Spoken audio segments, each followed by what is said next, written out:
Welcome back. Surprise, surprise here. Actually, I'm sure if you've been following up with everything that's been going on, there should be no surprise at this point that we're dealing with this.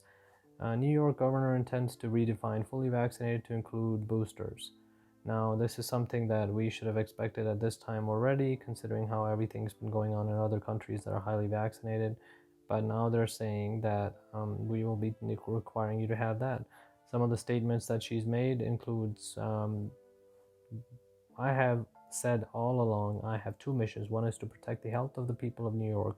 The second is to protect the health of the economy. Right now, we can do both to the extent that businesses follow what we ask them, only allowing people who are vaccinated. See that there's that thing again where they're trying to make sure that if you do what we tell you to do, everything will be fine. The health of the economy will be intact, meaning we will not shut your businesses down. aka I'll take that as a threat. I don't know how the context of this when she said it and how the tone of it was.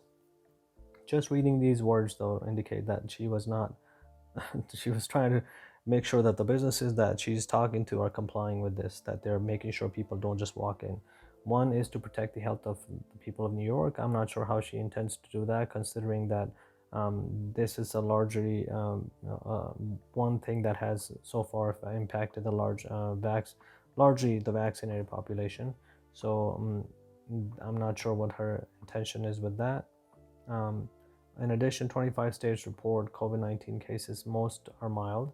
Um, in the first week of December, 43 cases of COVID-19 caused by Omicron variant were identified in the US, and almost all were mild. So that's confidence booster if it were to be attributed to the vaccine. I'm not sure it is, but let's see. Regardless, 34 of the patients who were fully vaccinated against COVID-19 had been boosted. So that's the other thing. I'm not sure why they're promoting the boosters when the actual vaccine that they're given that have given has so far with very small data. I'll give them that. 34 of the patients were fully vaccinated against COVID-19, and 14 had been boosted, and 6 reported previous infections of COVID. So there are people in there that are already been vaccinated, and on top of that, they've already been boosted too. One person who was fully vaccinated required hospitalization, but none of the Omicron patients died.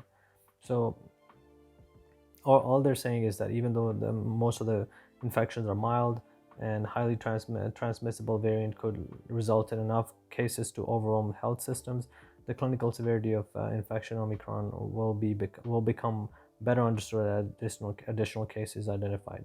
So that's understandable, I believe. It seems. And then Omicron now in District Maryland and Virginia with first case present uh, for weeks. So it's just a highly transmissible variant that is impacting a larger number of people, but the overall symptoms are going to be mild based on the South African doctors and from what we see here.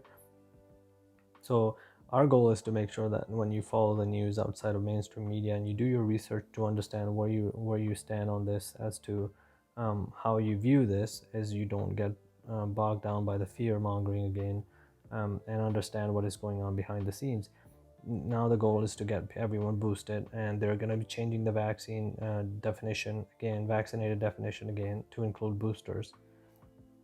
So this is an attempt for that, I believe, from the sound of it, because if the cases are mild, then there should be not much concern here as far as how people are impacted by this. You're already bringing the mask mandates, you're already bringing the lockdowns, lockdowns are yet to come.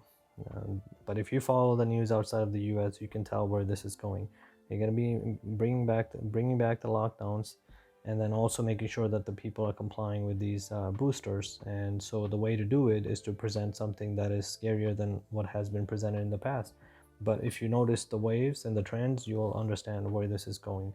So keep your eyes open, and I would suggest that my assumption would be that there's going to be lockdowns coming up, and my thinking is that people need to stock up again for the winter. Make sure you have enough to feed your family, and understand what this could impose us, considering how the first wave of COVID and so far these periodic waves of fear have impacted us. So be prepared for that. Stay strong and keep an open mind. Understand what the hell is going on here. See you on the next one.